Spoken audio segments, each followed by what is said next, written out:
ચલો હવે last paramagnetic substance પછી ફેરોમેગ્નેટિક સબસ્ટન્સ બાકી હતો, ત્યાંથી આપણે શરૂ કરીએ. હેડિંગ આપી દઈએ, that is ferromagnetic substances.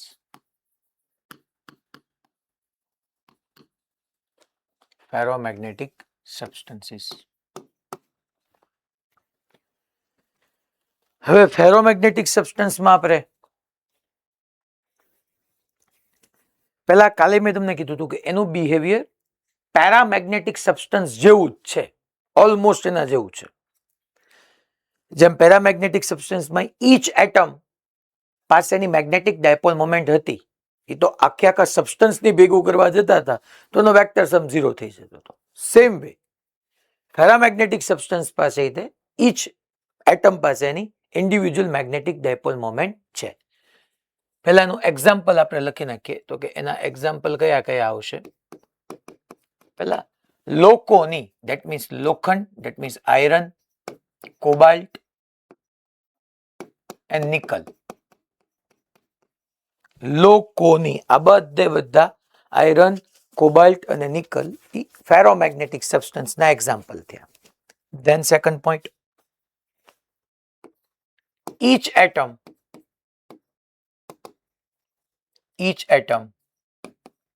of paramagnetic substance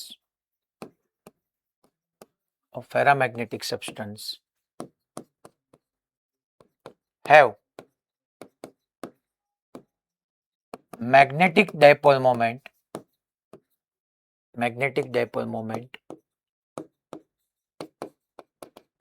like paramagnetic substance.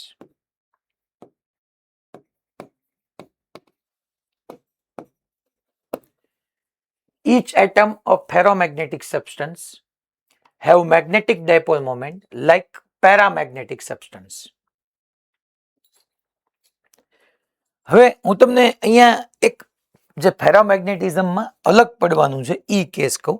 પેલા ટૂંકમાં પેરામેગ્નેટિક ની જેમ જ છે. કાલે મેં તમને કીધું હતું કે પેરામેગ્નેટિક સબસ્ટન્સને આપણે એક્સટર્નલ મેગ્નેટિક ફિલ્ડ આપીએ તો એ મેગ્નેટિક ફિલ્ડ લાઇન્સને શું કરી લે? એટ્રેક્ટ કરી લે. એની નજીક બાર મેગ્નેટ રાખીએ તો બાર મેગ્નેટને એટ્રેક્ટ કરે, એટ્રેક્ટિવ ફોર્સ લગાડતા હતા. તો પેરામેગ્નેટિક સબસ્ટન્સની પાસે બાર મેગ્નેટ લાગતા હતા તો એ એટ્રેક્ટ કરતું હતું. તો ફેરોમેગ્નેટિક સબસ્ટન્સની પાસે તે હું બાર મેગ્નેટ રાખીશ તો એને એટ્રેક્ટ જ કરશે, એ એટ્રેક્ટિવ ફોર્સ જ હશે. પણ પેરામેગ્નેટિક સબસ્ટન્સ જે એટ્રેક્ટિવ ફોર્સ એક્ઝર્ટ કરતું હતું ને એની કરતા 1000 ટાઈમ્સ મોર સ્ટ્રોંગ હશે ફેરોમેગ્નેટિક સબસ્ટન્સ જે બાર મેગ્નેટને એટ્રેક્ટ કરે. એટલે ટૂંકમાં જે ઇફેક્ટ આવતી હતી એ ડ્રાસ્ટિકલી ઇન્ક્રીઝ થઈ ગઈ ફેરોમેગ્નેટિક ની અંદર. બસ બીજું કઈ નથી થયું, બાકી ઓલમોસ્ટ એનું બિહેવિયર પેરામેગ્નેટિક જેવું જ છે. તો આપણે પહેલા અહીંયા તમને એમ કહું કે હું આવું એક ફેરોમેગ્નેટિક સબસ્ટન્સ લઉં છું, એક આપણે આવી રીતનો પેરામેગ્નેટિક સબસ્ટન્સ લીધો, સોરી ફેરામેગ્નેટિક. હું એક્ઝામ્પલ આપી દઉં કે let's assume this is your nickel. આ નિકલ છે, ફેરોમેગ્નેટિક સબસ્ટન્સ. હવે આની અંદર શું હોય છે કે જેટલા બી મિલિયન, બિલિયન, ટ્રિલિયન જેટલા બી આપણે અમુક એટમ્સ લઈએ તો અમુક આવું આપણને અહીંયા જોવા મળશે.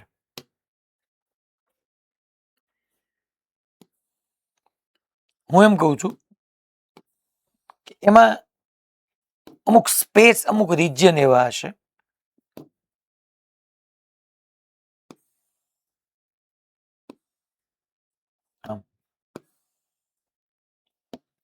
આ એક આખું રિજિયન એવું છે કે એની અંદર જેટલી બી મેગ્નેટિક ડાયપોલ મોમેન્ટ છે ને, જેટલા બી એટમ પાસે, એ બધી સેમ ડાયરેક્શનમાં છે. આમ જસ્ટ લાઈક ધેટ.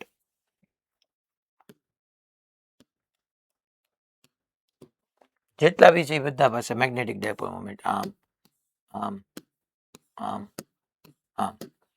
આની અંદર જેટલા બી એટમ હશે એ બધા એટમ પાસે મેગ્નેટિક ડાયપોલ મોમેન્ટ એક સેમ ડાયરેક્શનમાં હશે. લેટ્સ એઝ્યુમ આમ તો આમ. આમાં જેટલા હશે તો આમ તો આમ. આની પાસે જેટલા એટમ હશે એ બધામાં નીચે તો નીચે. આમાં લેફ્ટવર્ડ તો લેફ્ટવર્ડ. આમાં તો કે અપવર્ડ તો અપવર્ડ. આમાં તો કે આમ તો આમ. આની અંદર કે ભાઈ આમ આવી ગયું છે તો આપણે લઈ લઈએ કદાચ આમ તો આમ, આની અંદર આમ આમ તો આમ. હા ભાઈ ભુજવાળા બોલો.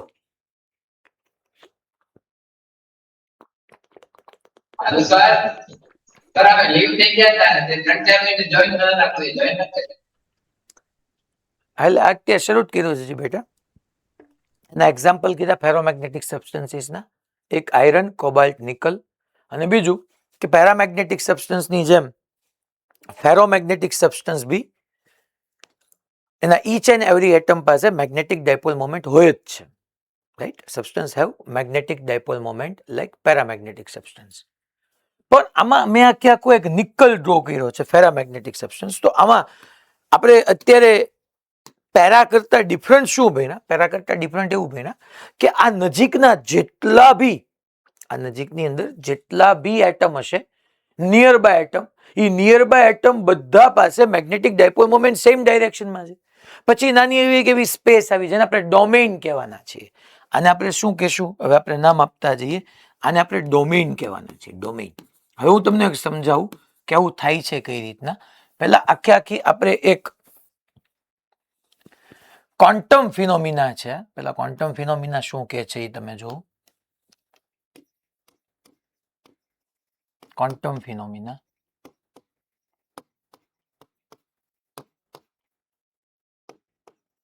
એવું કહે છે છોકરાઓ કે ભાઈ જેટલા બી નિયર બાય એટમ હશે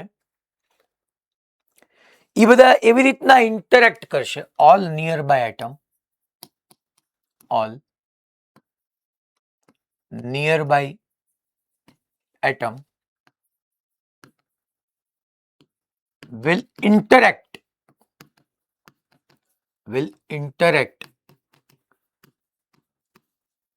in such a way that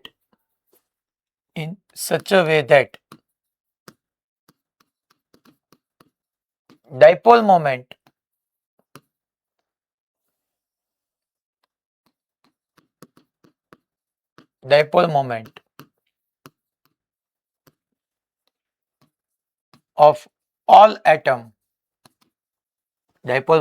of all atom will align in same direction.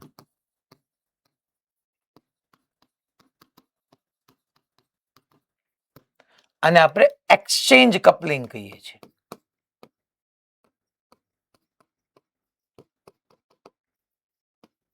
અને આપણે એક્સચેન્જ કપલિંગ કહીશું. તો આ એક ક્વોન્ટમ ફિનોમિના છે છોકરો. ફેરોમેગ્નેટિક સબસ્ટન્સની અંદર આપણને એવું જોવા મળે કે નાના નાના રિજિયન આપણે હમણાં ડોમેઇન કહીએ છીએ કે જેટલા ઓલ નિયર બાય એટમ યા all near by dipole moment, અહીંયા મેં એટમ કીધું, ઓલ નિયર બાય એટમ, નજીકના જેટલા એટમ છે, will interact in such a way that dipole moment of all atom will align in same direction. નજીકના, દૂરના નથી. જો અહીંયા આખું ડોમેઇન, પેલા ડોમેઇન કોને કહેવાય એ હું તમને સાથે સાથે કહી દઉં છું કે ભાઈ આપણે ડોમેઇન કોને કહેશું. મેં અહીંયા ઓલરેડી એક તો તમને દેખાડી દીધું છે. Domain that means it is space or region in which every atom, dipole moment of every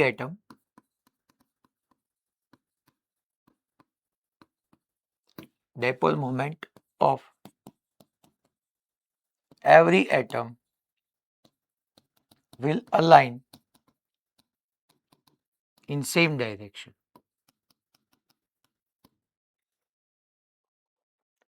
અચ્છા, બીજી વાત કે એની સાઇઝ છે ને છોકરાઓ મિલીમીટરના ઓર્ડરમાં હોય. 1 મિલીમીટરના ઓર્ડરમાં, ઇન ઓર્ડર ઓફ 1 મિલીમીટર. અચ્છા, વન ડોમેઇનની અંદર છે ને છોકરાઓ, વન ડોમેઇનની અંદર 10⁻11 to 10⁻12 એટમ હોય. ટૂંકમાં ફેરોમેગ્નેટિક સબસ્ટન્સ પેરાથી આવી રીતના જ અલગ પડે છે. પેરામાં એક એટમ પાસે જે મેગ્નેટિક ડાયપોલ મોમેન્ટ જે ડાયરેક્શનમાં હશે એની બાજુવાળા એટમ પાસે જુદી ડાયરેક્શનમાં હશે, એની બાજુવાળા પાસે મેગ્નેટિક ડાયપોલ મોમેન્ટ જુદી ડાયરેક્શનમાં હશે. જ્યારે ફેરોમેગ્નેટિક સબસ્ટન્સની અંદર એક એવી ક્વોન્ટમ ફિનોમિના થાય છે જેને એક્સચેન્જ કપલિંગ કહે છે કે નિયર બાય એટમ એવી રીતના ઇન્ટરેક્ટ કરશે કે બધાની મેગ્નેટિક ડાયપોલ મોમેન્ટ સેમ ડાયરેક્શનમાં આવી જાય.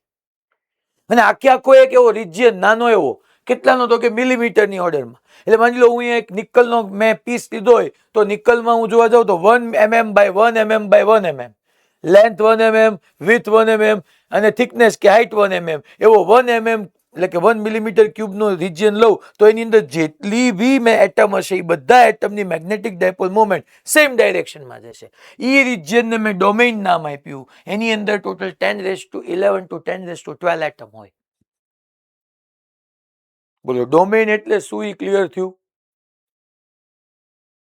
ફેરોમેગ્નેટિક સબસ્ટન્સની અંદરનો એક એવો રિજિયન, એક એવો એરિયા, એવો વિસ્તાર કે જ્યાં જેટલા બી એટમ છે એની બધા એટમની મેગ્નેટિક ડાયપોલ મોમેન્ટ સેમ ડાયરેક્શનમાં છે.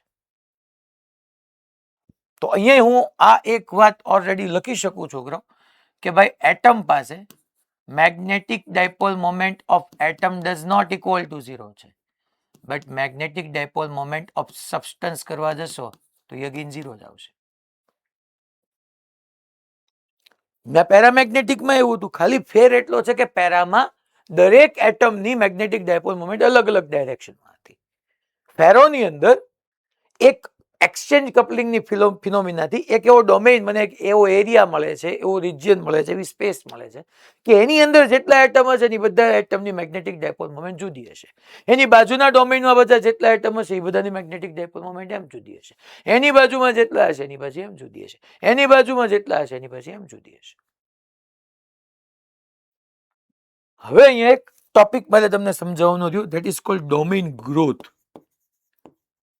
ડોમેઇન ગ્રોથ કોને કહેવાય એ તમને સમજાવું છું. Domain growth. બટ તમે બધા અહીંયા 3 લાઈન છોડીને હવે આગળ વધજો. હું પાછળની સ્લાઇડમાં વ્યૂ જાઉં છું અને તમને સમજાવું છું કે હવે આનું એક્સટર્નલ મેગ્નેટિક ફિલ્ડ આપું તો શું થવાનું છે એ આપણે સમજીએ.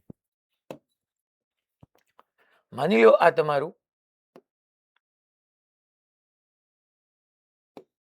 ફેરોમેગ્નેટિક સબસ્ટન્સ નિકલનો હતો, જેની અંદર હવે હું તમને ઈઝી પડે ને એટલા માટે આવી રીતના 4 ડોમેઇન જ દેખાડું છું.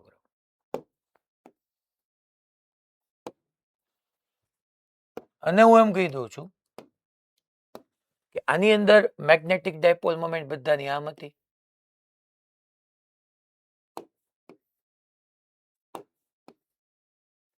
આ ડોમેઇનમાં બધાની આમ નીચે હતી, આ બધામાં આમ લેફ્ટવર્ડ હતી, આ બધામાં આમ અપવર્ડ હતી.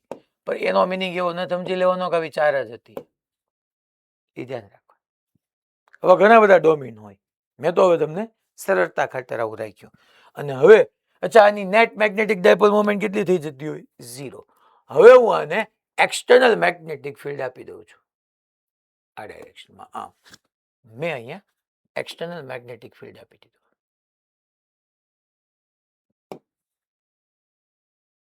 આપણે શું પ્રોવાઈડ કરીએ છીએ? External magnetic field. તો હવે તમે જોવા જાઓ કે જેવું મેં એક્સટર્નલ મેગ્નેટિક ફિલ્ડ એપ્લાય કર્યું,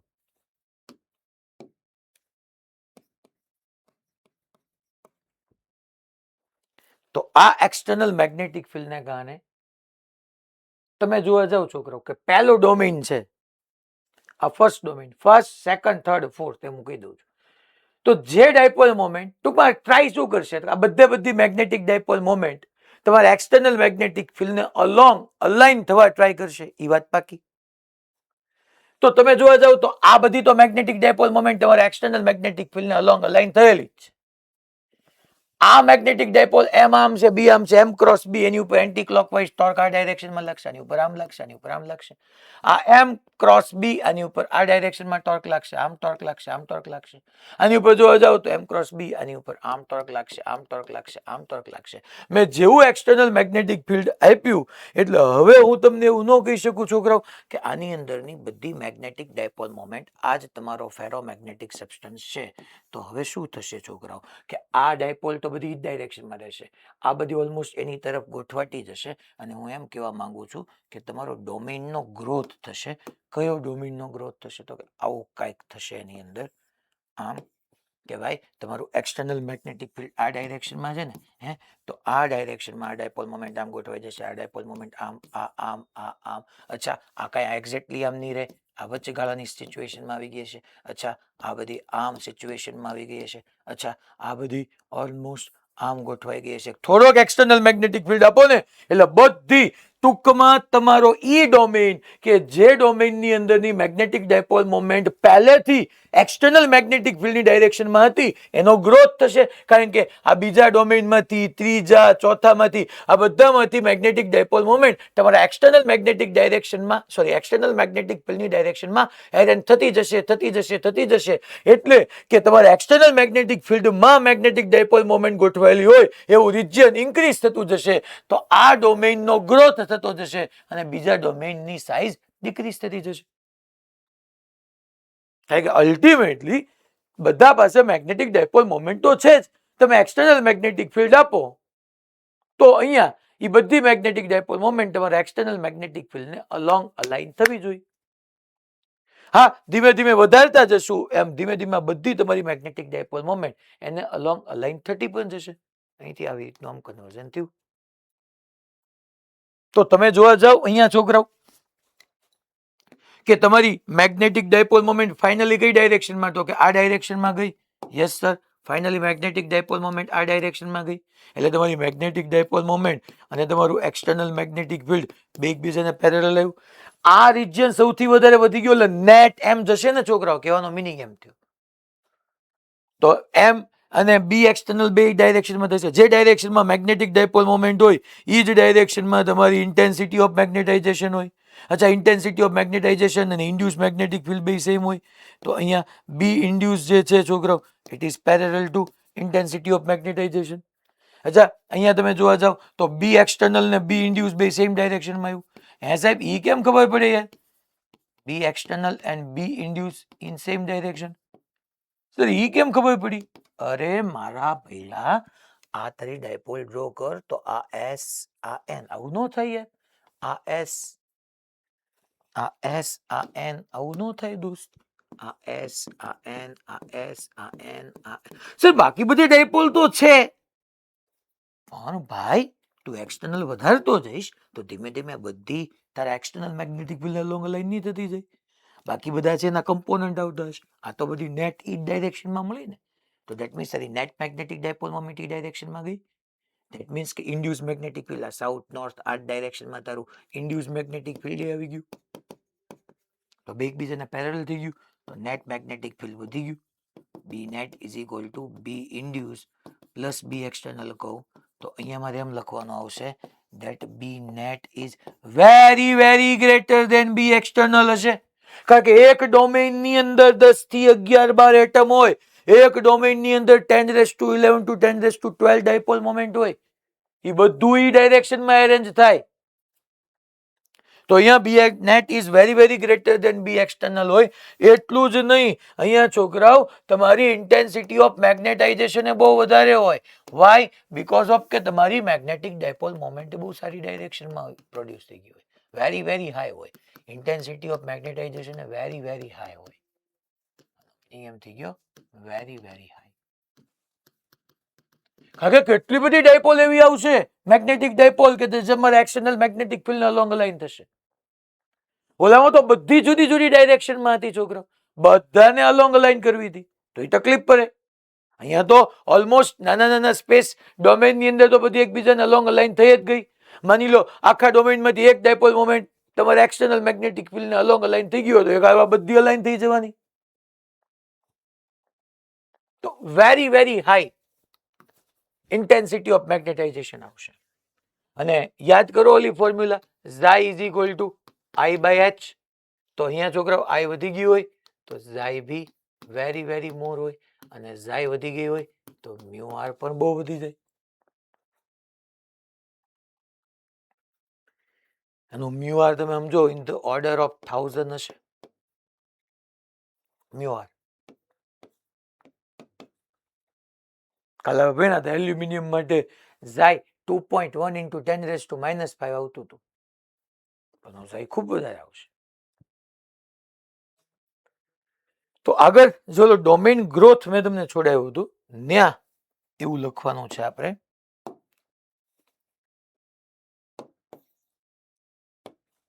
domain growth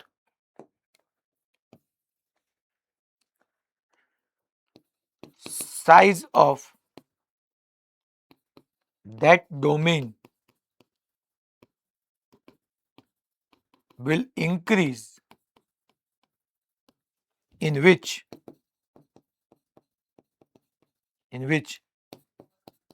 direction of magnetic dipole moment is in the direction of external magnetic field.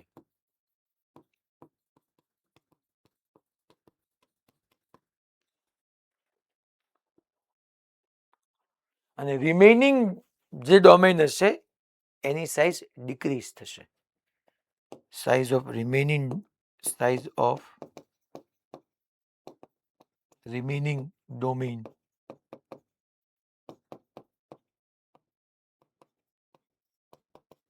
will decrease.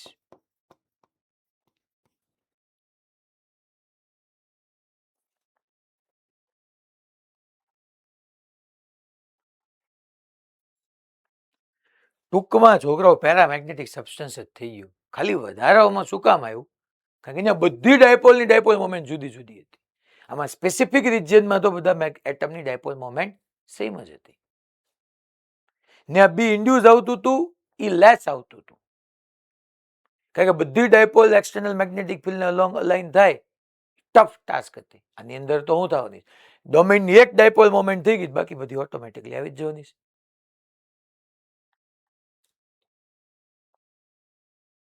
હવે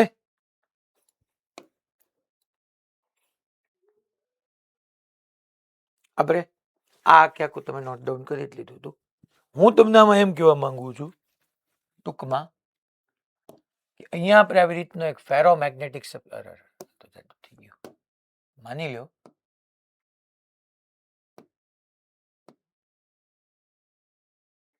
આપણે એક આવી રીતનો ફેરોમેગ્નેટિક સબસ્ટન્સ લીધો છે.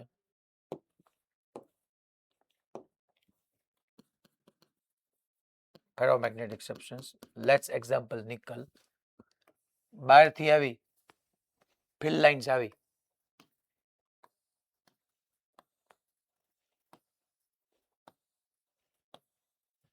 તો આ નિકલ છે ને બધી મેગ્નેટિક ફિલ્ડ લાઇન્સને એટ્રેક્ટ કરી લે, કારણ કે આની અંદર એક્સટર્નલ મેગ્નેટિક ફિલ્ડ આમ થયું, સમજી લેજો. આ એક્સટર્નલ મેગ્નેટિક ફિલ્ડ આમ થયું, એ જ ડાયરેક્શનમાં બધા ડોમેઇનની external magnetic dipole moment arrange થશે. અહીંયા સાઉથ, અહીંયા નોર્થ, અહીંયા સાઉથ, અહીંયા નોર્થ, સાઉથ નોર્થ, આ એકબીજાને કેન્સલ આઉટ કરી નાખશે. તો સાઉથથી નોર્થ અંદર ઈ ડાયરેક્શનમાં મેગ્નેટિક ફિલ્ડ આવી ગયું. ધેટ મીન્સ કે induce magnetic field external magnetic ફિલ્ડની ડાયરેક્શનમાં આવી ગયું, બધાને એટ્રેક્ટ કરી લેશે. આ સીધે સીધી આમ પાસ થઈ જશે, આ સીધે સીધી આમ પાસ થઈ જશે, આ સીધે સીધી આને આમ એટ્રેક્ટ કરી નાખશે. અહીંથી આમ, અહીંથી આમ, અહીંથી આમ, અહીંથી આમ વહી જશે, અને આમ સીધે સીધી અને અહીંથી આમ એટ્રેક્ટ કરીને આમ બહાર કાઢી નાખશે. ટૂંકમાં ફેરોમેગ્નેટિક સબસ્ટન્સ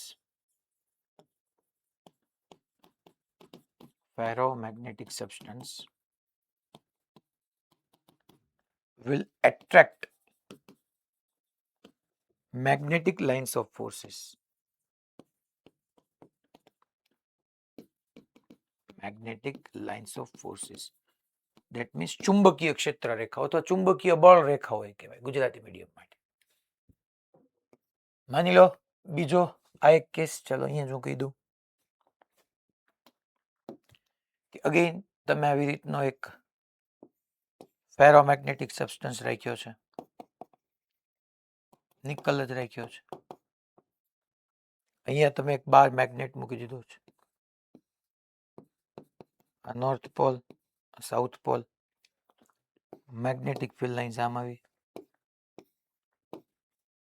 નોર્થ ની સામે છોકરાઓ મેં તમને અહીંયા પ્રૂવ કરીને જ આપ્યું, સાઉથ બનતું હતું, આ નોર્થ બનતું હતું, તો આ એકબીજાને શું કરતા હતા?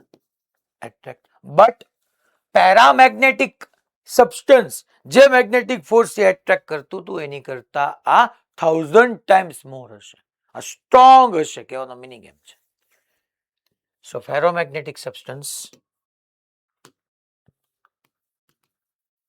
ferromagnetic substance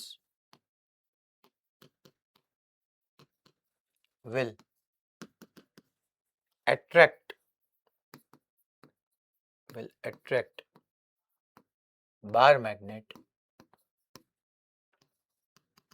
with higher force, with strong magnetic force.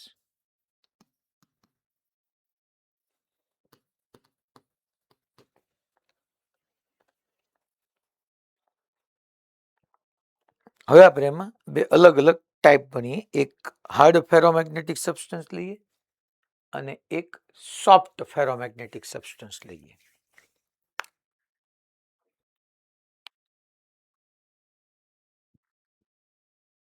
આ આપણું ટૂંકમાં ફેરોમેગ્નેટિક સબસ્ટન્સ પેરાની જેમ હતું, ખાલી બધી ઇફેક્ટ જે પેરામાં હતી ને એ હાઈ ઇન્ટેન્સિટી સાથે આવી ગઈ. ડોમેઇન શું છે, ડોમેઇન ગ્રોથ શું છે એ આપણે ઓલરેડી મેં તમને સમજાવ્યું. પહેલા આપણે અહીંયા હાર્ડ ફેરોમેગ્નેટિક સબસ્ટન્સ લઈએ.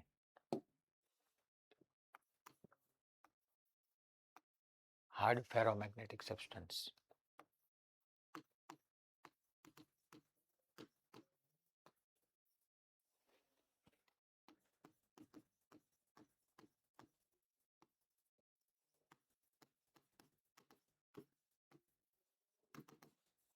HFS.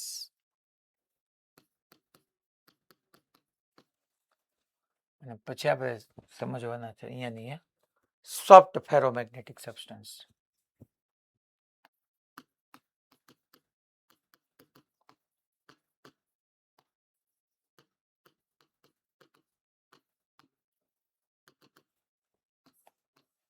SFS.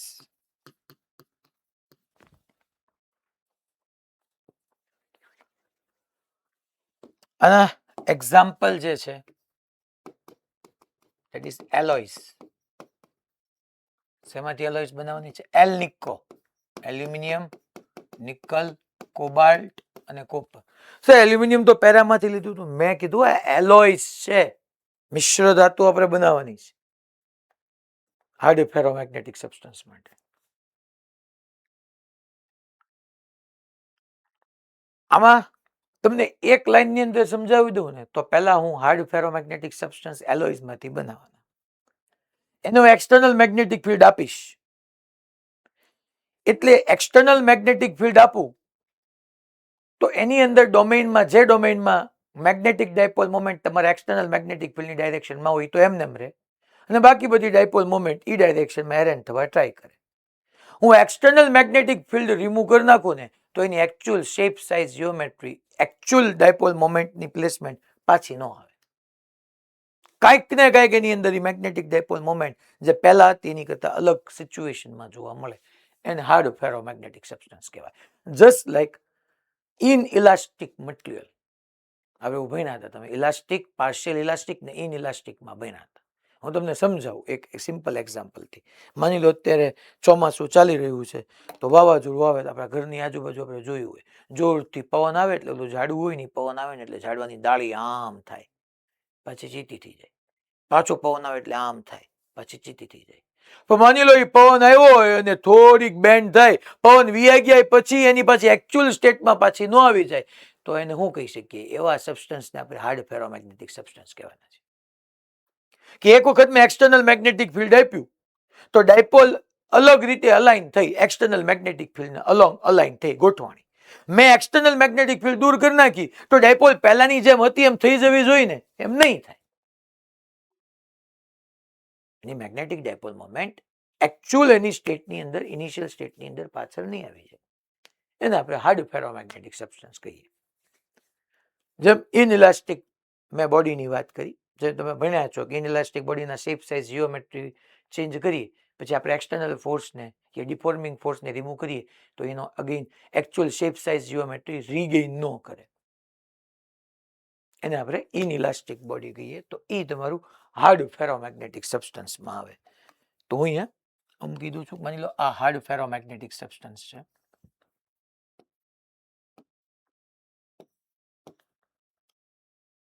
અને પેલા તમે હવે ન ડ્રો કરતા, તમે ઘડીક વાર ડ્રો ન કરતા, આ ભલે સ્ક્વેર ભલે ડ્રો કરી નાખ્યું, એમાં વાંધો નહીં. માની લો અહીંયા ડાયપોલ મોમેન્ટ આ ડાયરેક્શનમાં છે, અહીંયા આમ છે, અહીંયા આમ છે, અને અહીંયા નીચે છે, ઉપર સોરી આપણે ડોમેઇન છે. હવે હું રાઇટવર્ડ મેગ્નેટિક ફિલ્ડ આપીશ. ઈ પહેલા મારો એક ક્વેશ્ચન, ચલો મને આન્સર આપો. આ કેસની અંદર આમાં મેં ડોમેઇનનું નામ આપી દીધું હતું 1 2 3 અને 4. મેં માની લો એક્સટર્નલ મેગ્નેટિક ફિલ્ડ ડાઉનવર્ડ આપ્યું હોત તો કયા ડોમેઇનનો ગ્રોથ થાત? ચલો હેન્ડ રેઝ કરીને આન્સર આપશો. મેં મેગ્નેટિક ફિલ્ડ અહીંયા ડાઉનવર્ડ આપ્યું હોત તો કયા ડોમેઇનનો ગ્રોથ થાત?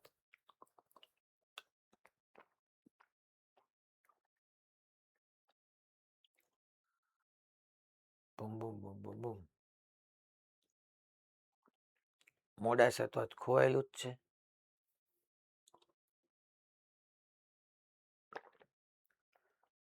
હા હરિયામાંથી ભાઈ તું બીજા ડોમેનનું. કેમ? કારણ કે સર નીચેની બાજુ એક્સટર્નલ મેગ્નેટિક ફિલ્ડ છે એટલે બધી ડાયપોલ એની બાજુ ગોઠવાશે. ઓકે વેરી એટલે ઈ ડોમેઇન ગ્રોથ થશે, રિમેઇનિંગ ડોમેઇનની સાઇઝ ડિક્રીઝ થશે. હું એક્સટર્નલ મેગ્નેટિક ફિલ્ડ વધારતો જઈશ તો એક સમય એવો આવી જશે બધે બધી ડાયપોલ તમારી ડાઉનવર્ડ ગોઠવાઈ જશે. એને આપણે સેચ્યુરાઇઝેશન ઓફ મેગ્નેટિક ફિલ્ડ કહેશું, યા મેગ્નેટિક સેચ્યુરેશન પોઈન્ટ કહેશું, જે આપણે હમણાં આગળ ભણવાના જ છીએ. તો અહીંયા હું એમ કહું છું, મેં તમને એવું કીધું હતું, અહીંયા આપણે હવે તમે ડ્રો કરજો કે હું શું કરું છું. ગ્રો આ ડાયરેક્શનમાં મેગ્નેટિક ફિલ્ડ આપું છું, એક્સટર્નલ મેગ્નેટિક ફિલ્ડ આ ડાયરેક્શનમાં આપી દઉં છું. તો આમાં ડોમેઇનમાં શું થશે? આવી રીતનું ડોમેઇન ડેફિનેટલી થોડુંક આવી રીતના ગોઠવાશે. ટૂંકમાં તમારા એક્સટર્નલ મેગ્નેટિક ફિલ્ડની ડાયરેક્શનમાં જ ડાયપોલ મોમેન્ટ હોય ઈ ડોમેઇનનો ગ્રોથ થશે. આ ડાયરેક્શનની અંદર માની લો તમારું અહીંયા ડાયપોલ મોમેન્ટ બધી આમ અપવર્ડ હતી તો એ બધી આમ ગોઠવાશે, એ આમ ટ્રાય કરશે. અહીંયા જે હશે માની લો આમ લેફ્ટવર્ડ હશે એ બધા આમ ટ્રાય કરશે, આ બધી આમ ટ્રાય કરશે. આ તમારું એક્સટર્નલ મેગ્નેટિક ફિલ્ડ.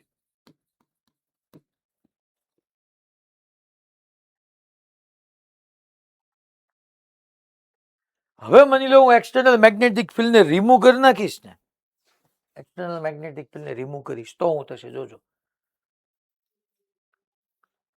તો આ જે ડાયપોલ આ ડોમેઇનની અંદર તમારા એક્સટર્નલ મેગ્નેટિક ફિલ્ડની ડાયરેક્શનમાં ગોઠવાયેલી જ નહીં, ઓલમોસ્ટ એમ રહેશે. હા થોડોક ચેન્જ આવશે પણ જાજો નહીં, ઓલમોસ્ટ. માની લો હું એમ કહી દઉં કે નાઉ ઓનવર્ડ્સ આપણે બી એક્સટર્નલ 0 કરી નાખીએ છીએ તો શું થશે જોઈએ આપણે.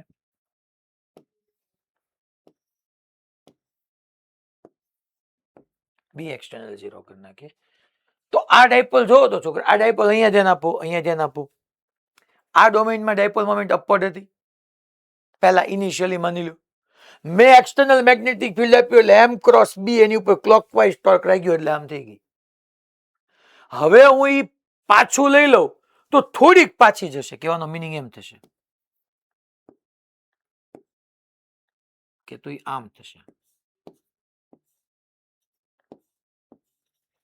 તમે જો આમાં થોડીક વધારે નમેલી છે, એક્સટર્નલ મેગ્નેટિક ફિલ્ડ નહોતું આપ્યું ત્યારે એક્ઝેક્ટલી વર્ટિકલ હતી, અહીંયા એક્ઝેક્ટલી વર્ટિકલ નથી, અને આ એક્સટર્નલ મેગ્નેટિક ફિલ્ડ દૂર કર્યું, સોરી આપ્યું હતું ત્યારે જેટલી નમેલી હતી એટલી નમેલી નથી. જો સેમ નીચે માની લો વિયાજી,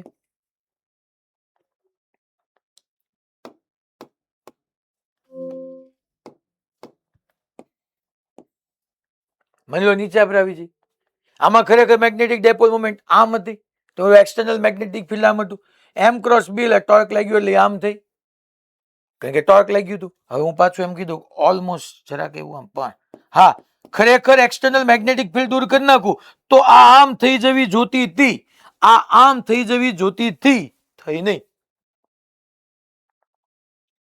મીન્સ કે એની અંદર પરમેનન્ટલી કંઈક ને કંઈક ડાયપોલ મોમેન્ટના અલાઇનમેન્ટમાં ચેન્જ આવી ગયો.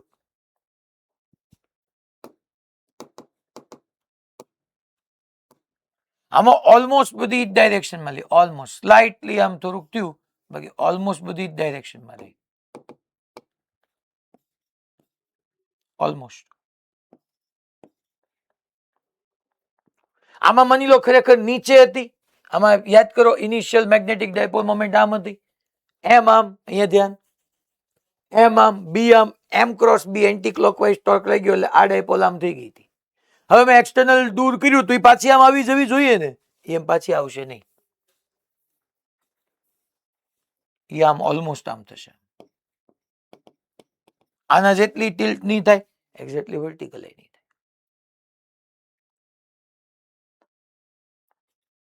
મેં શું કીધું ખબર પડી ભાઈ બધાને? આ હાર્ડ ફેરોમેગ્નેટિક સબસ્ટન્સમાં શું થતું હતું ભાઈ, તો કે હું એક્સટર્નલ મેગ્નેટિક ફિલ્ડ કહેવાનો મિનિંગ એ છે કે દૂર કરું છું, તો પહેલા જેવી સિચ્યુએશન અગેન આપણી પાસે અહીંયા મળતી નથી. તો આપણે આની અંદર લખવું હોય છોકરાઓ તો શું લખી શકીએ કે ભાઈ if we remove external magnetic field, okay no problem, તો શું થાય, તો એની એકચ્યુઅલ શેપ સાઇઝ જીઓમેટ્રી, અહીંયા એવું તો ન લખાય, તો અહીંયા આપણે લખી નાખીએ if B external is removed. ચાલો તમે લખો, મારી પાસે સ્પેસ નથી ને, હું બોલતો જાઉં ખાલી, આમાં લખી નાખો if external magnetic field is removed, if external magnetic field is removed, hard ferromagnetic substance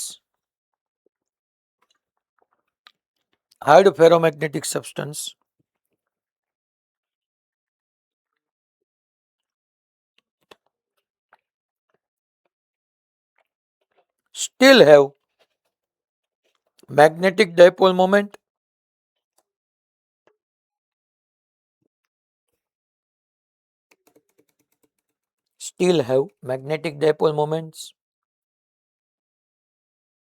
and domains are still have magnetic dipole moments and domains are still align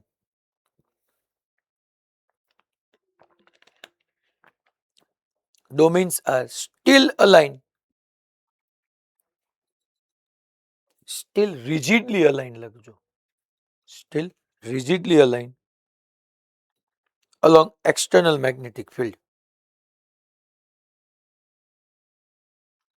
along external magnetic field.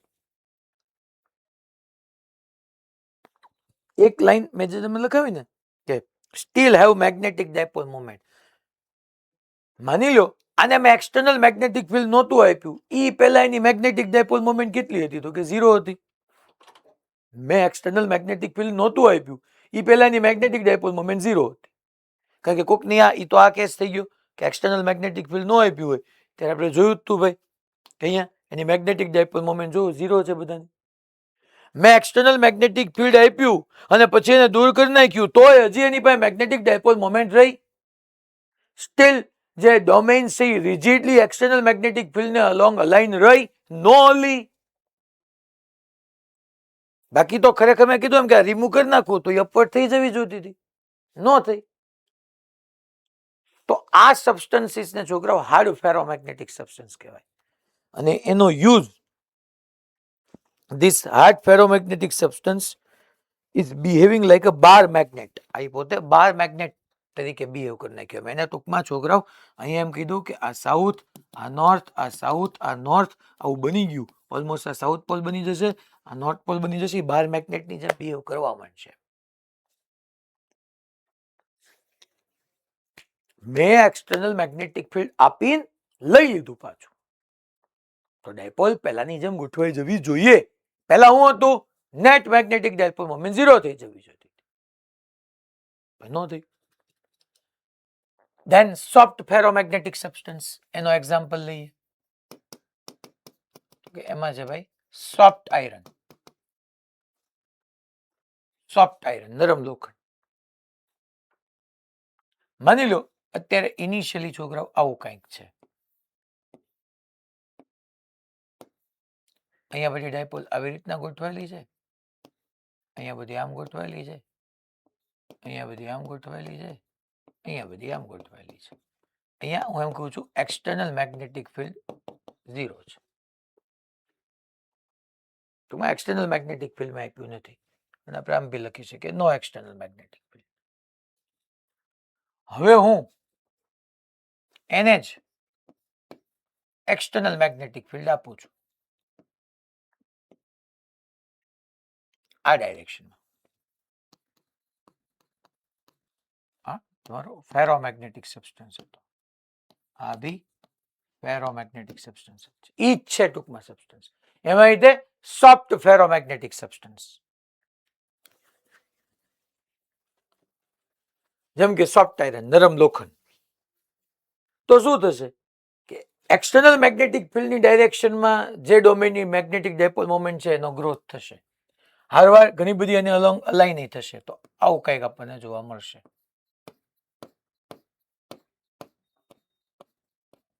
આમ કંઈક. હા, આ portion થોડોક આ બધા આવી રીતના align થઈ ગયા હશે. હા, આ બધા જે છે એ ઓલમોસ્ટ આમ અલાઇન થઈ ગયા હશે. આ બધા છે એ ઓલમોસ્ટ આમ અલાઇન થઈ ગયા હશે. અને જેવું હું એક્સટર્નલ મેગ્નેટિક ફિલ્ડ રિમૂવ કરીશ તો એકચ્યુઅલી પાછું જેવું હતું ને એવું થઈ જશે. After removing of external magnetic field, after removing of external magnetic field again ઈ જેવું પહેલા હતું એનું ડાયપોલનું સ્ટ્રક્ચર, ડોમેનનું સ્ટ્રક્ચર એ પાછું મળી જશે.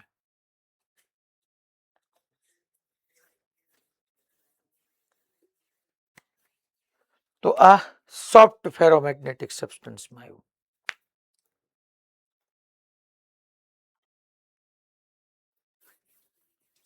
રેડી? Okay fine. તો હાર્ડ અને સોફ્ટ વચ્ચેનો ડિફરન્સ મેં તમને કીધો. હવે આપણે એક બહુ અગત્યની વાત સમજી રહ્યા છીએ.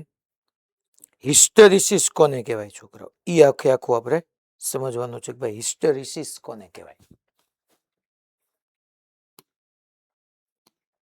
હેડિંગ આપી દઈએ હિસ્ટેરિસિસ.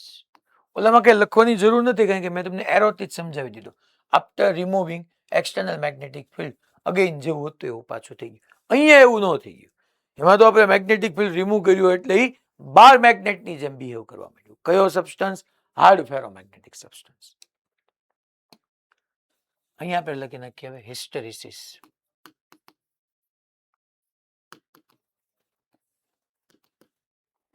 હિસ્ટેરિસિસ.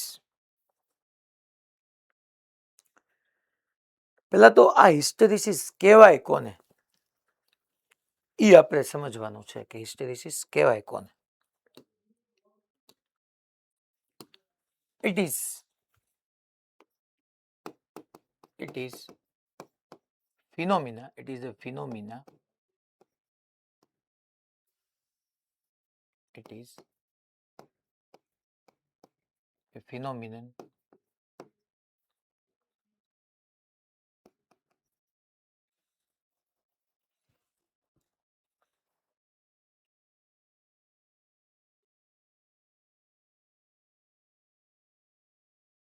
ferromagnetic substance માં મેં તમને ન્યાય લખાવી દીધું હતું.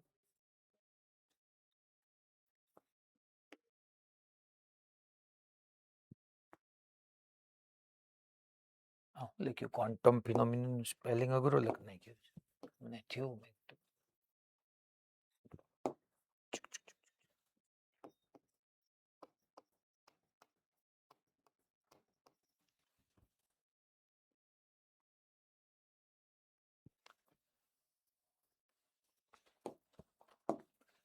It is phenomenon in which value of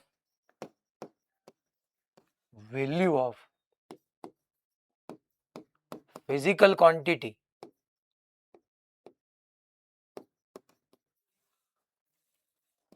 is lagging behind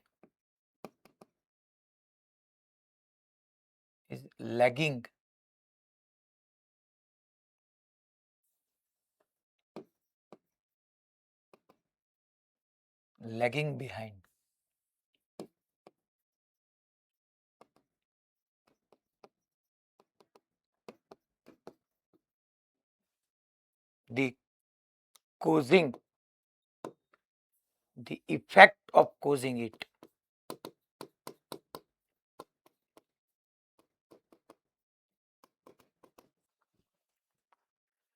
હું અહીંયા છે કહેવા માંગીશ, કાંઈ નથી કહેવા માંગતો, હું પ્રૂવ કરી દઉં.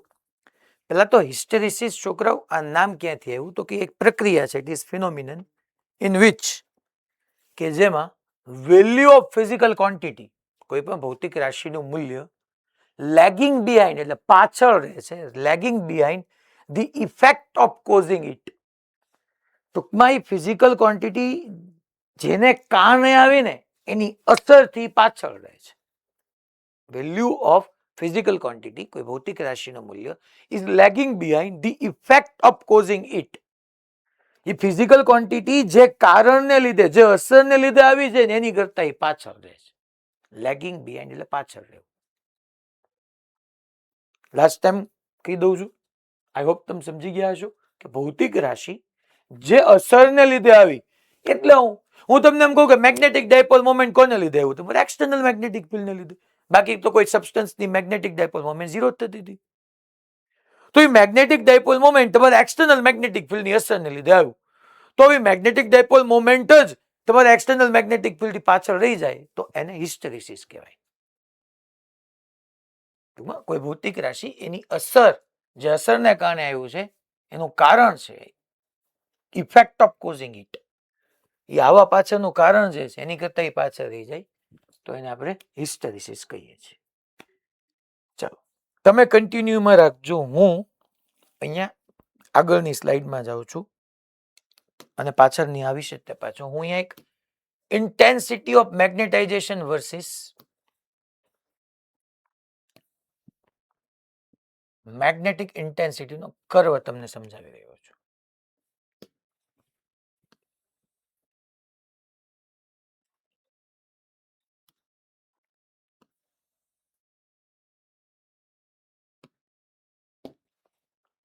આપણે ઇન્ટેન્સિટી ઓફ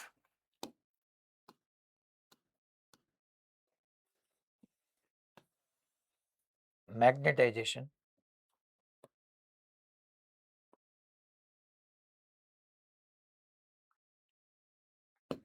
અહીંયા લખી નાખીએ I, અહીંયા H.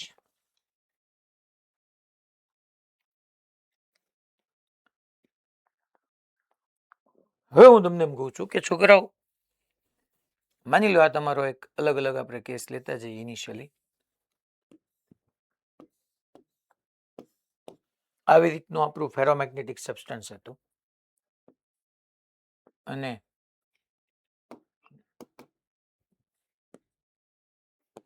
આવી રીતના બધા ડોમેઇન હતા.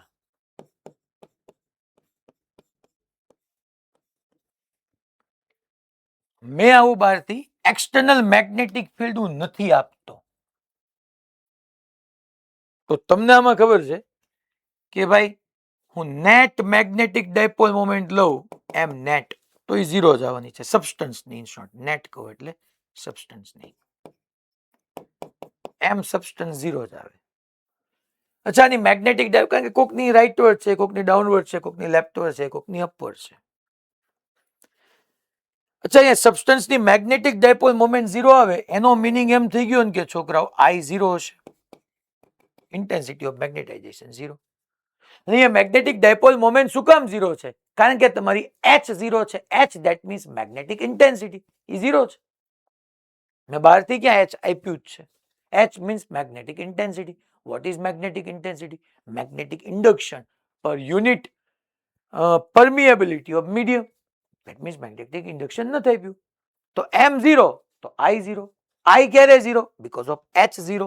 That means કે ગ્રાફ આપણો 0 માંથી સ્ટાર્ટ થવાનો છે, એ પાકું થઈ ગયું. જ્યારે તમારો H 0 છે ત્યારે I 0 છે.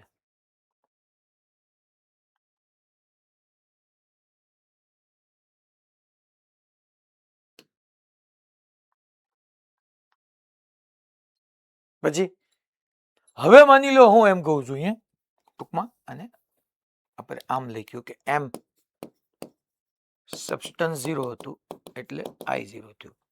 હવે હું અહીંથી ઇજ ફેરોમેગ્નેટિક સબસ્ટન્સ આ ડાયરેક્શનમાં એક્સટર્નલ મેગ્નેટિક ફિલ્ડ આપીશ તો ઓલમોસ્ટ ડોમેઇનનો ગ્રોથ થશે. કયા ડોમેઇનનો? કે જે ડોમેઇનમાં magnetic dipole moment external magnetic ફિલ્ડની ડાયરેક્શનમાં છે. આ બધી આમ આવી જશે, આ બધા આમ આવી જશે, અને આ બધા આમ બી જશે. હવે શું થશે મને કયો તો છોકરો? માની લો, અચ્છા, બી એક્સટર્નલ ની જગ્યાએ હું H લખી નાખું છું એટલે તમને એ પણ ક્લેરિટી બનેલી રહે. આ H.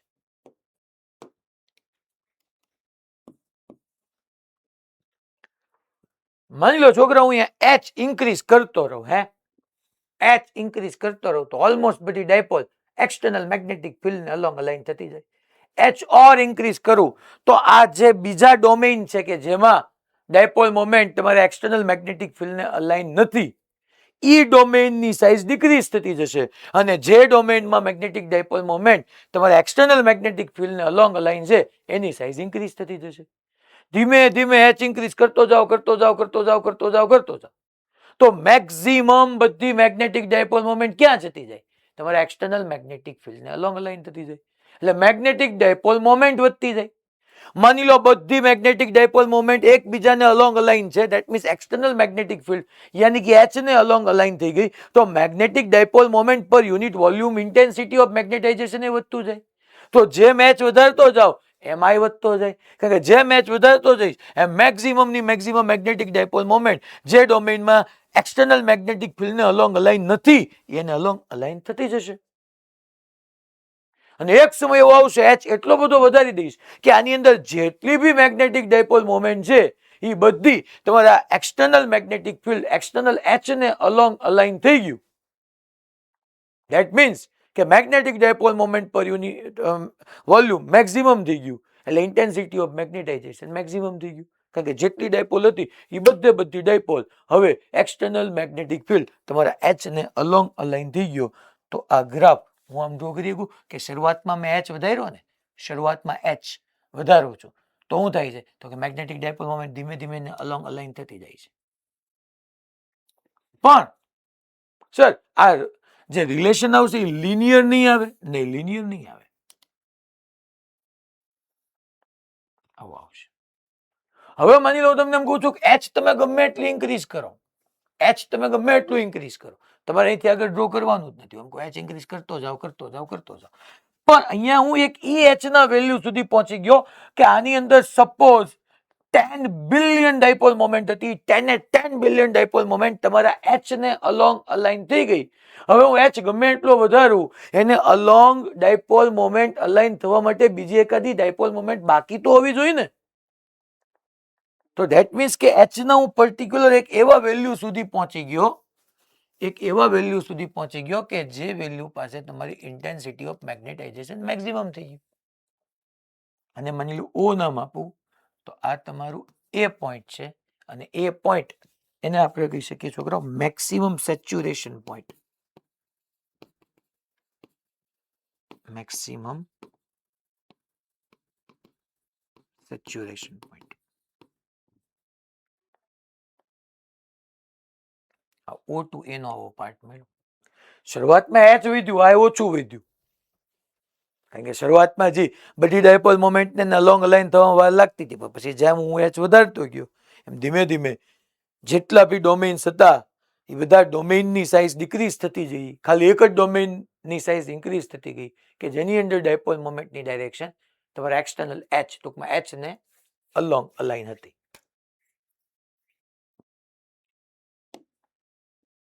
તો હવે હું એચ ઇન્ક્રીઝ કરતો જાઉં છોકરાઓ, તો એક સમય આવો નહીં આવી જાય કે એની અંદર જેટલી બી ડાયપોલ હશે એ બધી તમારા એક્સટર્નલ એચ ને અલોંગ અલાઇન થઈ ગઈ છે.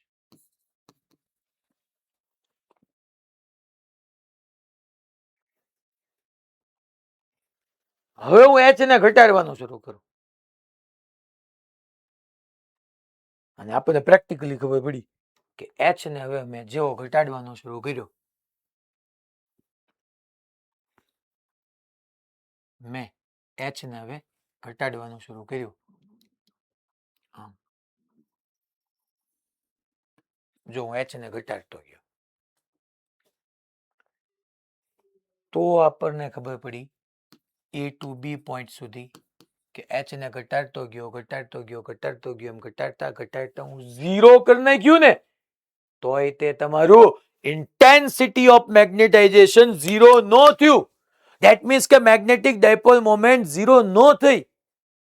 આ બી પોઈન્ટ પાસે કંઈક રિટેન્ટિવિટી આવી ગઈ. બી પોઈન્ટ પાસે એને હું કહી શકું રિટેન્ટિવિટી, એને કંઈક ને કંઈક magnetic field, magnetic dipole moment પોતાની અંદર સાચવી લીધી, રિટેન કરી લીધી. જનરલી શું થાય કે એક્સટર્નલ એચ એ હું ઝીરો કરી નાખું, એચ ની વેલ્યુ ઝીરો કરી નાખું તો હતું ને એવું થઈ જતું હતું. જો આવું ને આવું થઈ જાય તો બધી મેગ્નેટિક ડાયપોલ મોમેન્ટનો વેક્ટર સમ ઝીરો થઈ જાય. તો મેગ્નેટિક ડાયપોલ મોમેન્ટ ઝીરો થઈ જાય અને તો ઇન્ટેન્સિટી ઓફ મેગ્નેટાઇઝેશન ઝીરો થઈ જાય, પણ એવું થયું નહીં. ધેટ મીન્સ કે એચ ને રિમૂવ કરવા છતાંય આ બધી ડાયપોલ પહેલાની જેમ એરેન્જ ન થઈ. મીન્સ કે આવું કંઈક થયું એની અંદર. આ કેસની અંદર હું તમને એમ કહી શકું છોકરો કે તમારું આઈ કેવું થઈ ગયું હતું ભાઈ, મેક્સિમમ. હવે આપણે આ કેસમાં આવીએ છીએ કે માની લો હું એચ ને ઘટાડતા ઝીરો કરી નાખ્યું એચ ને, તો આવું સ્ટ્રક્ચર આવવું જોઈતું હતું પણ આવ્યું નહીં. હજી આવું તો રહ્યું જ તે.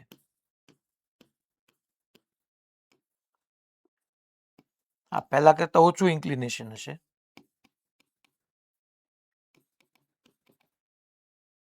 પણ હજી આ સ્ટ્રક્ચર તો રહ્યું જ તે.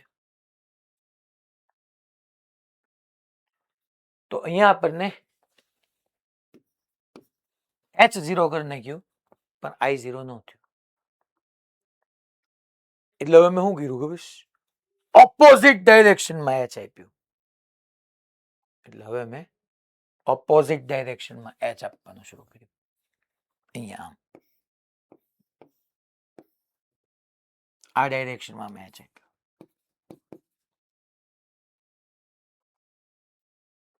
હવે શું થશે વિચારજો શાંતિથી. મેં એચ ની ડાયરેક્શન જ ચેન્જ કરી નાખી. એટલે અહીંથી આમ નેગેટિવમાં ગ્રાફમાં આમ આગળ જવાનું હિસ્ટેરિસિસની અંદર. મેં એચ ની ડાયરેક્શન ચેન્જ કરી નાખી. હાલો તો સર શું થશે જોઈએ, નો પ્રોબ્લેમ. જો તો આ બધી ડાયપોલ પર કઈ ડાયરેક્શનમાં ટોર્ક લાગશે, તો કે આ એમ, એચ આમ, એમ ક્રોસ બી આમ ટોર્ક લાગશે એન્ટી ક્લોકવાઇઝ. આના ઉપર આમ ટોર્ક લાગશે, આના ઉપર આમ ટોર્ક લાગશે, આના ઉપર એમ ટુ એચ આમ ટોર્ક લાગશે. ઓકે નો પ્રોબ્લેમ, ટોર્ક ભલે લાગતું. હવે માની લો એમ ટોર્ક લાગતું જાય તો છોકરાઓ આ બધી ડાયપોલ હવે ક્યાં જવાની, મને હાલો તો હું પૂછું નહીં મને જવાબ દેશે, કારણ કે મારે હારવા તમને પછી લૂપમાં રાખવા તો પડશે જ. કારણ કે આ એક જ વસ્તુ છે, મેઇન ટર્નિંગ પોઈન્ટ છે, પછી ઓલમોસ્ટ બધું પૂરું જ છે. હવે શું થશે, માની લો હું ઓપોઝિટ ડાયરેક્શનમાં મેચ આપ્યો, પહેલા આ મેચ હતો, હવે ઓપોઝિટ ડાયરેક્શનમાં મેચ આપ્યો, તો હવે કઈ સિચ્યુએશન તરફ આપણે જશું. મને જવાબ આપશે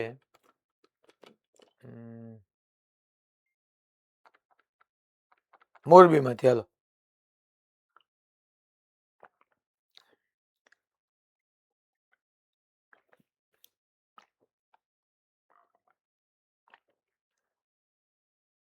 અનમ્યુટ કરો હાલો.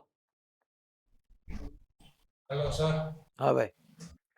ઈ ડાયરેક્શન ની જે ડાયપોલ હોય એ બધી એનો રીજન હોય એ વધતો જાય, એનો ડોમેઇન વધતો જાય.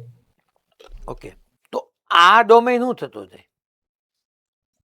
ઈ ડોમેઇન ડિક્રીઝ થાય. એ ડોમેઇન ડિક્રીઝ થાય. આ ડોમેઇન ધીમે ધીમે આમ થતું જાય.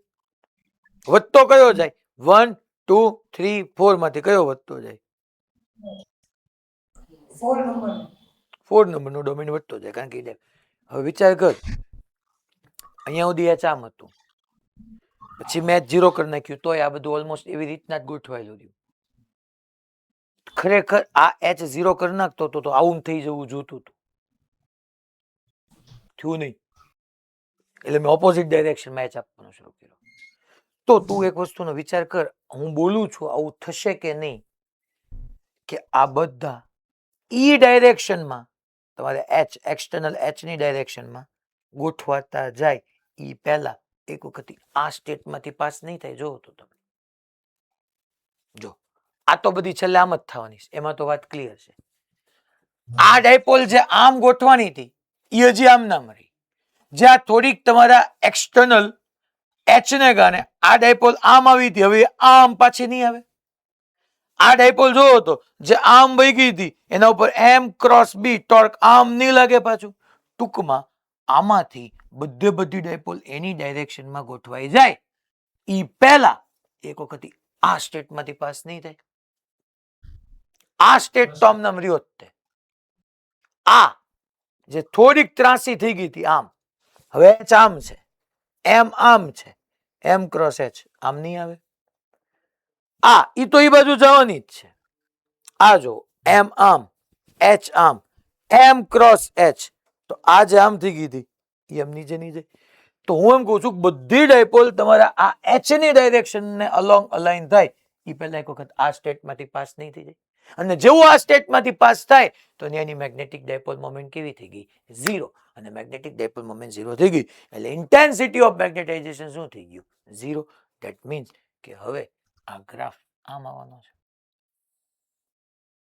પણ ઈ સમયે તમારું એચ ની વેલ્યુ નેગેટિવ હશે કંઈક.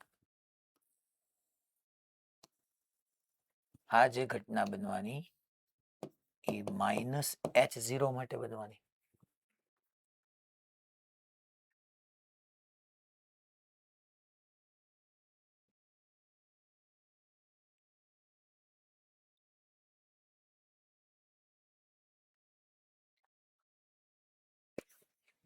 અલા ખબર પડી મેં હું કીધું ઈ કે અહીંયા H0 થયો, સોરી H નેગેટિવ માં ગયો ત્યારે I0 થયો તમારો. જો હા બોલો ભાઈ જામનગર. સર આ એચ ની ડાયરેક્શન કરી પછી સર અમે નીકળી ગયા લાઈટ વહી. થોડુંક જોઈ લેજે ને બેટા, કારણ કે નહીં તો ટાઈમ ડિસ્ટર્બ થઈ જાય. હું જે આખું સમજાવવા જઈશ ને આગળ સર સમજી જશે ને અમને તો આગળ. હા હા આગળમાં નહીં વાંધો. ખાલી એટલું સમજી લે એચ ની 0 થઈ ગઈ ને ઇન્ટેન્સિટી ઓફ મેગ્નેટાઇઝેશન 0 થઈ ગયું, એચ નેગેટિવ થયું ત્યારે. બાય બાકી બધાને ક્લિયર થયું? બધા સેન્ટરો આગળ વધીએ. ઓકે, હજી હું કઈ એચ ને પાછો એચ ની ડાયરેક્શન મેં અહીંયા ઉલટાવી તો મારું કહેવાનું એમ છે આ સિચ્યુએશન પાછી એક વખત રીક્રિએટ થયા.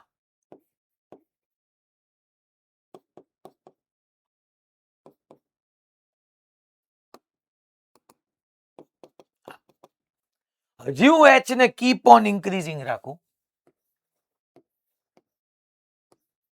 હજી હું આ ડાયરેક્શનમાં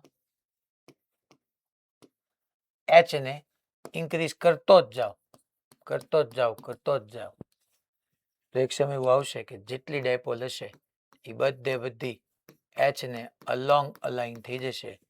આ સમયે છોકરાઓ, આ સમયમાં હું લખતા ભૂલી ગયો, આ સમયે I0 થઈ ગયું હતું. પણ આ સમયે અગેન તમારું આઈ મેક્સિમમ થઈ જશે. આ એટલે intensity of magnetization. H increase કરતો ગયો તો છોકરાઓ ડેફિનેટલી એક એવો ટાઈમ આવશે કે જ્યાં તમારી આઈ ની વેલ્યુ મેક્સિમમ થઈ જશે. હવે હું એચ માની લો ઇન્ક્રીઝ કરીશે તે, બહારથી મેગ્નેટિક ફિલ્ડ આપું છું, ઇન્ક્રીઝ કરીશે તે, બટ હવે એકે ડાયપોલ જ નથી રહી આની અંદર કે જે તમારા એક્સટર્નલ મેગ્નેટિક ફિલ્ડની ડાયરેક્શનમાં અલાઇન ન થતી હોય, એવી એકે ડાયપોલ જ નથી રહી. હવે જો તો બધી ડાયપોલ આવી ગઈ. તો આ પોઈન્ટને આપણે B2C કહેતા હતા અને આપણે ડી પોઈન્ટ કહી દઈએ છીએ છોકરાઓ. આમ આખો ગ્રાફ જતો હતો. એક લાઈન અહીંયા હું લખવાની રહી ગઈ છે મારે કે સી પોઈન્ટને છોકરાઓ કોએર્સિવ ફોર્સ કહેવાય અને ઈ ફિનોમિનાનું નામ કોએર્સિવિટી છે. કોએર્સિવિટી ફોર્સ એટલે કે અહીંયા ફોર્સ બોર્સ નથી, ઈ પોઈન્ટ છે કે જેમાં હું એવું કહું છું કે ભાઈ એચ ની વેલ્યુ મેં નેગેટિવ કરી નાખી, એચ ની વેલ્યુ નેગેટિવ કરી નાખી, -H0 કરી નાખી, ત્યારે તમારી ઇન્ટેન્સિટી ઓફ મેગ્નેટાઇઝેશન 0 થયું. That point is known as coercive force. Force એટલે અહીંયા કોઈ બળની વાત નથી, ખોટું લખી નાખજો. ફોર્સ એ કોઈ બળ નથી શો કરતું. હા, ઈ ફિનોમિનાનું નામ આખું કોએર્સિવિટી કહે છે.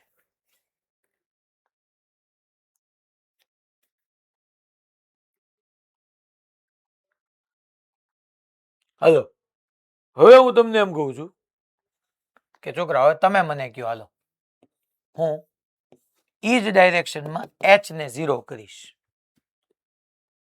તો શું થશે? હું એચ ને 0 કરી રહ્યો છું, શું થશે? તમારે મને જવાબ આપવાનો છે. ઈ જ ડાયરેક્શનમાં હું એચ 0 કરી રહ્યો છું.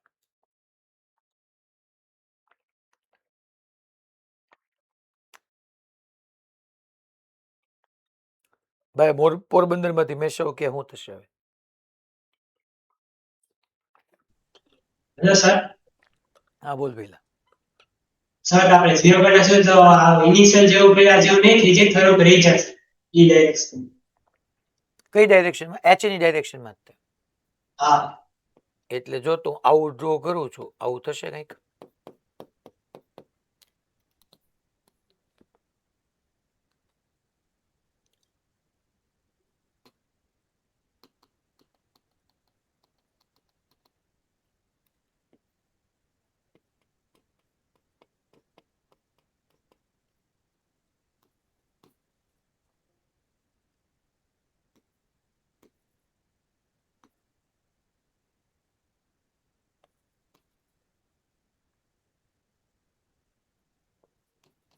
આવું થઈ જશે.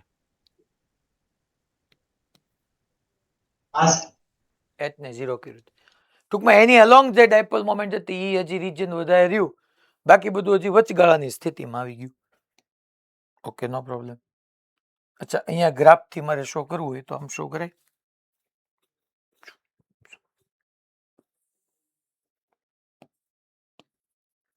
મેચ 0 કરી નાખ્યું પણ તમારું ઇન્ટેન્સિટી ઓફ મેગ્નેટાઇઝેશન 0 ન થયું.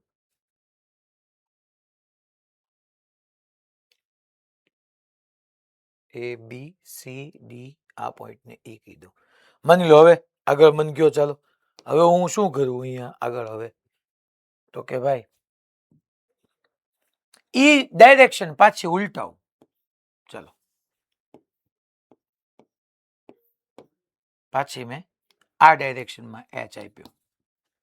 શું થશે હવે કયો? હાલો.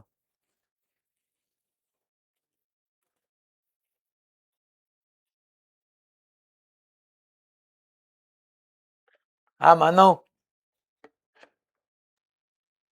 સર પાછો એવો એક સ્ટેટ આવશે જ્યાં I0 થઈ જશે. તમે જે ફર્સ્ટ કેસ લીધો એવો જ થઈ જશે એક ટાઈમ.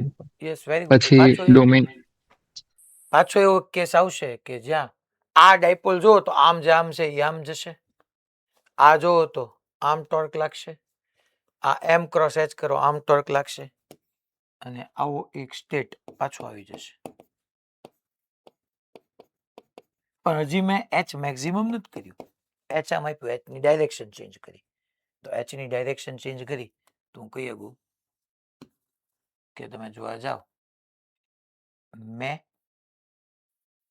એચ ની ડાયરેક્શન ચેન્જ કરીને ઇન્ક્રીઝ કર્યું તો ઈ પ્રોસેસની અંદર I0 થઈ ગયું તમારું. BCDEF I0 થઈ ગયું. અને માની લો છોકરાઓ, હવે હું ઈ જ ડાયરેક્શનમાં એચ પાછો મેક્સિમમ કરી નાખું, હું પાછો ઈ જ ડાયરેક્શનમાં એચ ને મેક્સિમમ કરી નાખું તો તમારી જેટલી ડાયપોલ હોય એ પાછી બધી એને અલોંગ અલાઇન થઈ જશે અને તમારું ઇન્ટેન્સિટી ઓફ મેગ્નેટાઇઝેશન મેક્સિમમ થઈ જશે, જસ્ટ લાઈક ધેટ.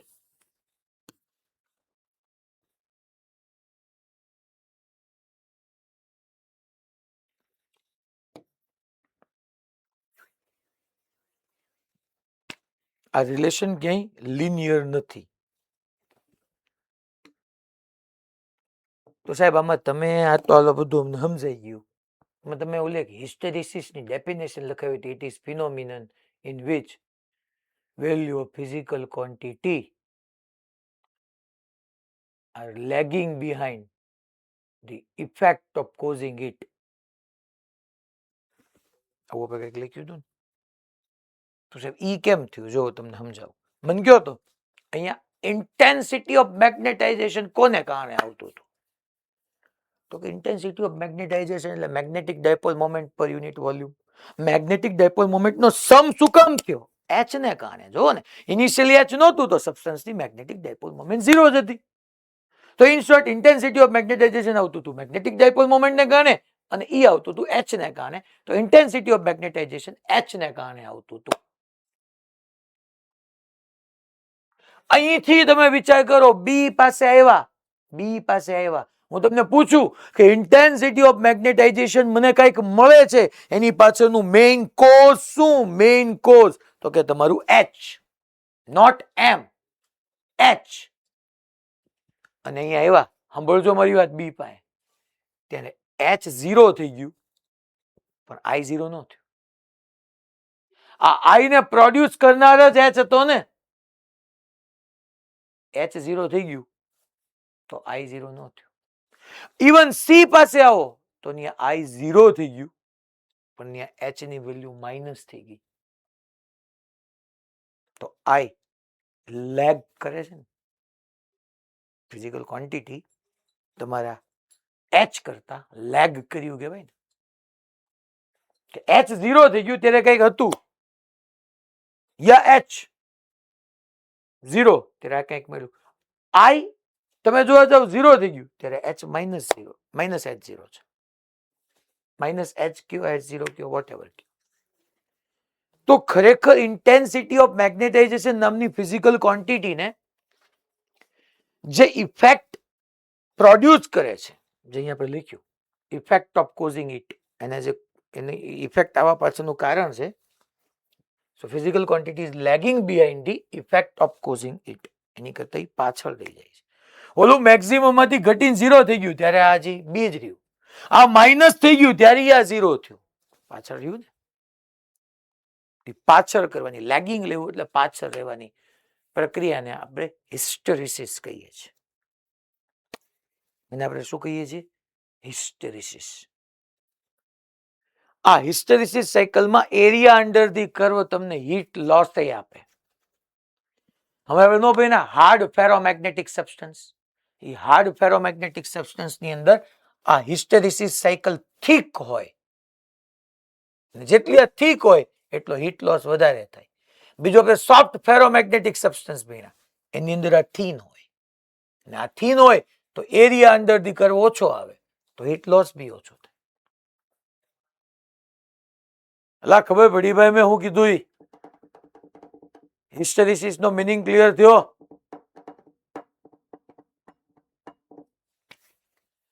ઈ હું તમને નેક્સ્ટ લેક્ચરમાં લખાવી દઈશ. નેક્સ્ટ લેક્ચરમાં આપણે આને એક વખત થોડુંક રિવાઇઝ કરશું. મારે એક બે નાની નાની વસ્તુ ભણાવી છે, બાકી તો આજે જ પૂરું કરી દેત. એક તો બાર મેગ્નેટને આપણે એની લેન્થને અલોંગ કટ કરીએ, લેન્થને પરપેન્ડિક્યુલર કટ કરીએ તો ડાયપોલ મોમેન્ટ ને પોલ સ્ટ્રેન્થમાં શું ચેન્જ આવે છે એ સમજવું છે. પછી એક ગોસ લો ફોર મેગ્નેટિઝમ, એ આપણું એક બાકી છે, એ આપણે એક સમજશું. અને આને હું એક વખત તમને પાછું એ દિવસે ગ્રાફ સાથે આનાથી થોડુંક આગળ રિવિઝન કરાવીને લખાવી દઈશ. એટલે મંડે 15-20 મિનિટ કે હાર્ડલી 25 મિનિટ પહેલા આપણે લેશું, પછી આપણે આની પછીનું ચેપ્ટર શરૂ કરશું. આ 3-4 પોઈન્ટ સિવાય બધું અહીંયા પૂરું થઈ ગયું છે. એક આમાં અર્થ મેગ્નેટિઝમ આવે, મારી વાત સાંભળજો. એ અર્થ મેગ્નેટિઝમ સિલેબસમાંથી નીકળી ગયું છે, પણ ચેપ્ટર 6માં તમને અર્થ મેગ્નેટિઝમ વગર ચાલશે જ નહીં. એટલે આપણે ઈ પણ ચેપ્ટર 6 શરૂ કરશું, એમાં ભણ નાખશું. That is earth magnetism. પૃથ્વીને એનું ચુંબકીય ક્ષેત્ર કઈ રીતે છે અને શું છે, એ બધું ડિસ્કશન ત્યાં કરશું. આજે આટલું રાખીએ.